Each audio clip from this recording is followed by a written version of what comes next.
Então, a parte da religião do Egito, como eu falei antes já, eles acreditavam na vida após a morte. Então, eles acreditavam que a alma daquele imperador poderia voltar e querer continuar aproveitando os prazeres terrenos.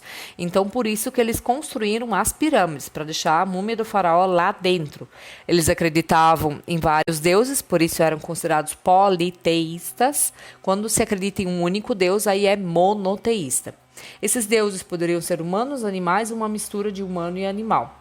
E aí, então, como eles acreditavam que a alma poderia voltar ao corpo, então eles desenvolveram um processo de mumificação. Também deixei uns vídeos ali, deixei uma reportagem de como que acontece então o processo da mumificação. Depois que a múmia do faraó estava pronta, então ela era colocada dentro do sarcófago, depois ela ia para a urna funerária e por fim ela ia para o túmulo, que é a pirâmide.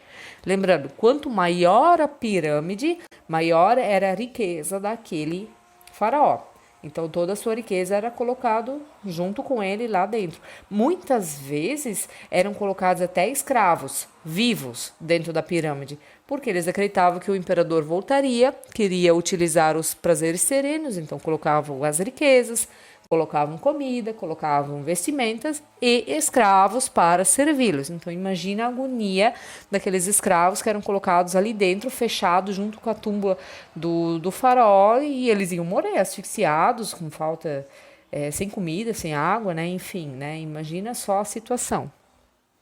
Aí nós temos imagens de algumas múmias. Então, ó, se eu tirar todas as faixas da múmia, eu tenho aquela primeira foto ali. Assim que fica o corpo embaixo, como ficou o corpo da pessoa, então depois de sofrer o processo. O processo de mumificação, na verdade, eles tiram os líquidos do corpo, então fica só mesmo a carne e os ossos, tá? Então, a múmia ela é toda enfaixada, como vocês podem ver nessa imagem à direita. Depois ela é colocada então dentro do sarcófago e depois na urna funerária. Então ali eu tenho a imagem do sarcófago e a urna funerária que é colocado dentro do faraó. Aliás, o faraó ele era extremamente rico, então esse sarcófago, essa urna funerária também geralmente eram feitas com muitos emblemas, muitos desenhos, muitos adereços em ouro. Então muitas pessoas saqueavam esses sarcófagos também. Dentro do Egito, eu tenho 3 tipos de escrita. Eu tenho a escrita dos hieróglifos, que é aquela mais conhecida que eu tenho ali na imagem. Além disso, eu tenho a escrita hierática, que era uma escrita usada apenas pelos sacerdotes para registrar toda a parte religiosa do Egito. E eu tenho a escrita demótica, que era uma escrita utilizada apenas pelos escribas para escrever cartas. Então, o Egito não tinha um tipo de escrita só, mas sim 3. Claro que a mais conhecida é a dos hieróglifos. Também deixei 2 videozinhos ali para vocês poderem acessar e conhecer um pouco mais sobre essa escrita. Ao sul das terras do Egito, então eu tenho um outro reino chamado Núbia ou Reino de Cush, tá? Esse território aqui ele foi por um período conquistado pelos egípcios e por outra hora foram eles que conquistaram o Egito.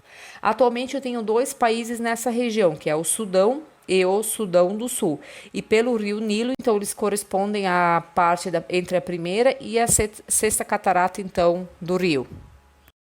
Sobre a história desse império, a gente não conhece muito, porque a grande parte dos sítios arqueológicos ainda não foi escavada, tá? Porque para você fazer uma escavação arqueológica, você precisa de dinheiro, não é barato você pagar o arqueólogo, comprar todos os equipamentos, ele é um serviço bem demorado, bem lento. Então, o Sudão e o Sudão do Sul são países que atualmente não contam com recursos, não tem dinheiro para pagar isso, então muita coisa a gente ainda não conhece. A escrita, a mesma coisa. Ela se chama meroíta, mas ela ainda não foi totalmente decifrada. Mesma coisa, eu preciso de dinheiro para pagar pessoas para decifrar isso e eu não tenho.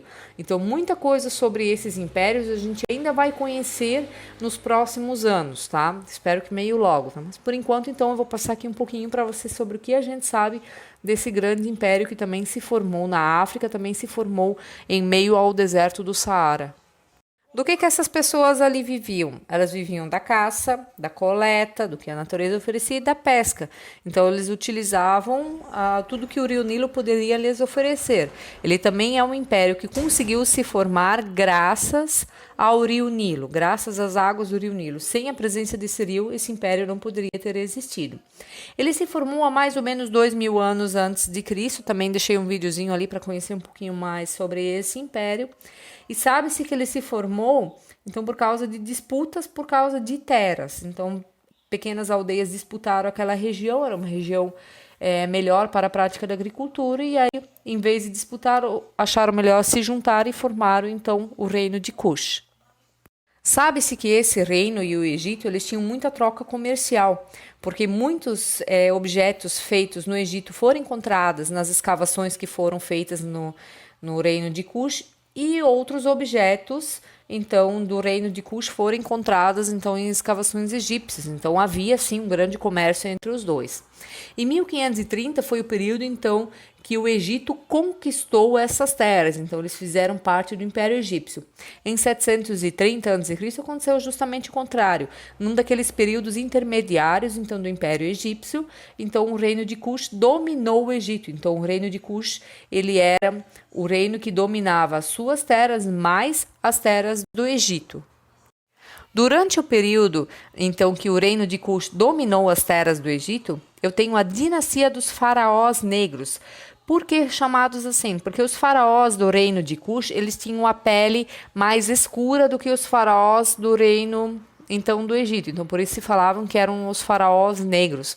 Eles tinham como característica também usar uma coroa um pouco diferente, que vocês podem ver na imagem acima, que era uma coroa que tinha duas serpentes na sua frente, que eram serpentes como se elas estivessem se erguendo, tá? Isso quer dizer que esse imperador que possuía essa coroa, ele era o imperador que comandava ao mesmo tempo as terras do reino de Cush e as terras do Egito.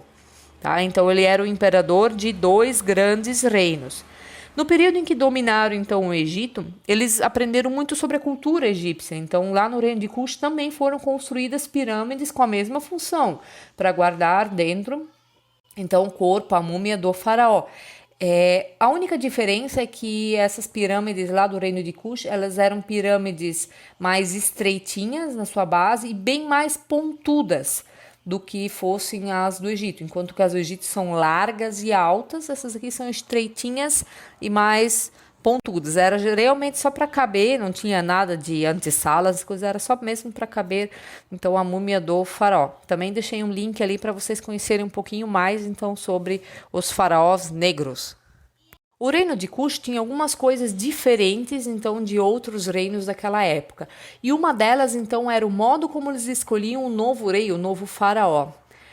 Quando o faraó morria, quem assumia não era o filho dele, simplesmente se escolhia uma nova pessoa. Então, as 10 pessoas mais idosas dentro do reino se reuniam e escolhiam um nome, uma pessoa para ser o novo faraó. Essa pessoa, então, ela era chamada e ela passava por uma prova dos deuses. Eles tinham um tipo especial de sementes que eles lançavam ao chão. E essas sementes, para eles, era comunicação com os deuses. Eram sementes que tinham duas cores. Então, vamos pensar que um lado elas tinham a cor preta e do outro lado eles tinham a cor branca. Então, eles jogavam as sementes na frente daquele que seria o candidato a faraó. Se a maioria das sementes desse preto, então, para eles, os deuses não tinham gostado daquela indicação. Então, eles convidavam a pessoa a se retirar e escolhiam um novo candidato a faraó. Se eles jogassem as sementes e a maioria então desse branco, na visão deles é que os deuses tinham gostado da ideia desse faraó e que ele seria um excelente faraó e traria muita prosperidade ao reino de Cush. Então, quando isso acontecia, eles faziam uma grande festa que terminava então com a coroação do novo faraó do reino de Cush, ou também conhecido como Núbia. O Egito foi um dos poucos reinos naquela época que dava vez às mulheres dentro da política. Nós tínhamos aqui a Candace. A Candace era mãe do rei. Então, quando ele precisava sair para visitar um outro povo ou quando ele estava em guerra, quem assumia o poder político era a mãe dele, a Candace. Ah, mas ele não tinha mais mãe. Quem assumia? A mulher dele. Certo? Então, era o único reino nesse período aqui, então, que aceitava o poder feminino. Ali também deixei um link para vocês conhecerem um pouco mais sobre as Candaces, que, aliás, o termo Candace já foi até tema de escola de samba aqui no Brasil. É bem interessante a história delas. Como ainda tem muita coisa para se descobrir do reino de Kush, não se tem muita certeza de tudo. Mas sabe-se que esse reino ele conseguiu prosperar, ele conseguiu se manter por muito tempo, justamente porque eles aceitavam a participação da mulher na política. Eles tinham um controle muito grande sobre as suas riquezas minerais, que era o ouro, as pedras preciosas e o ferro, e também pelo modo como eles escolhiam o rei. Então essas três coisas, esses três fatores levaram então esse reino a prosperar por muito tempo. Do que essas pessoas então sobreviviam dentro do reino de Kush? Elas desenvolveram muita pecuária, a pecuária em cima dos cabritos, cabras, cavalos e burros, que eram os animais que melhor se adaptaram àquela região.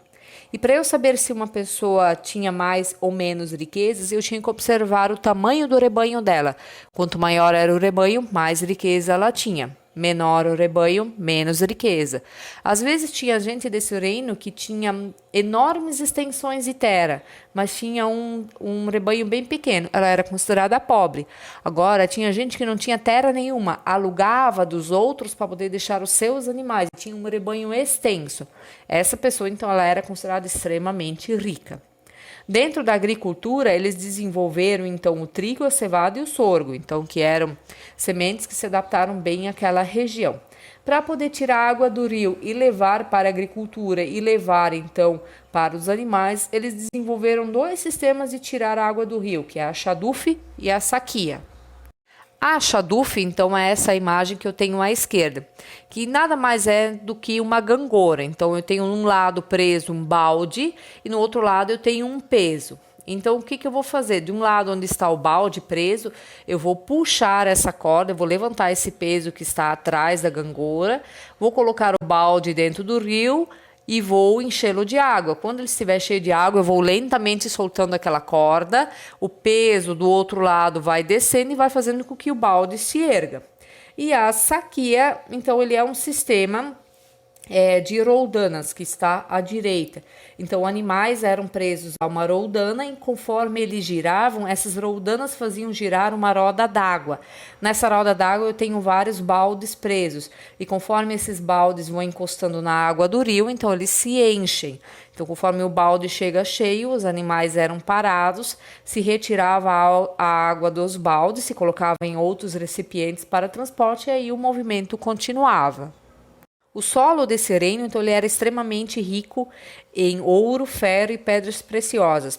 Para vocês terem uma ideia do ouro, foi tirado 1.600.000 quilos de ouro dessas terras, tá? Durante toda a parte da sua história, de antigamente e também um pouco mais ainda da atualidade. Pense bem, o quilo do ouro está variando mais ou menos a 40 mil reais um quilo, que foi tirado mais de 1 milhão de quilos. Então pensa como esse reino era extremamente rico. E hoje em dia são dois países extremamente pobres, porque acabaram sendo saqueados, acabaram sendo invadidos por outros povos, acabaram sendo colonizados. Então era uma região tão rica, mas que ao mesmo tempo hoje são um dos países mais pobres que eu encontro dentro da África. Sobre o artesanato, então ele é muito parecido com o artesanato do Egito, até mesmo porque como eles tinham muito contato comercial, contato pessoal também, então eles foram adquirindo muita coisa da cultura egípcia e foram adaptando no seu artesanato. A sociedade do reino de Kush, então, ela era bem parecida com a sociedade do Egito. Então, eu tenho em primeiro lugar de importância o rei e a sua família, depois os nobres, sacerdotes e, por fim, os agricultores e criadores de gado. Notem que aqui, basicamente, eu não tenho escravos, tá? Bem ao contrário, eles não eram a favor da escravidão. E justamente esse povo depois se tornou escravo e acabou vindo de escravo aqui para o Brasil. Então, nós temos muito da cultura desse povo aqui presente dentro da cultura brasileira, né? Pelo fato da escravidão. Muitas Candaces, que eram senhoras ali do reino de Kush, e muitos faraós, então, foram trazidos como escravos aqui para o Brasil também. Esse é mais um dos motivos que aquela escola de samba, então, acabou escolhendo o tema das Candaces como seu enredo. Como que esse reino chegou ao fim? Também não se tem uma certeza absoluta. Acredita-se que eles perderam o controle sobre as rotas comerciais e que, por fim, eles foram dominados por um outro povo chamado Ashum, que veio do norte da Etiópia. Isso mais ou menos no ano de 330. Certo? O que eu tinha para falar sobre o Egito e o reino de Cush era basicamente isso aí, tá? Então fiquem bem e até uma próxima. Um abraço a todos.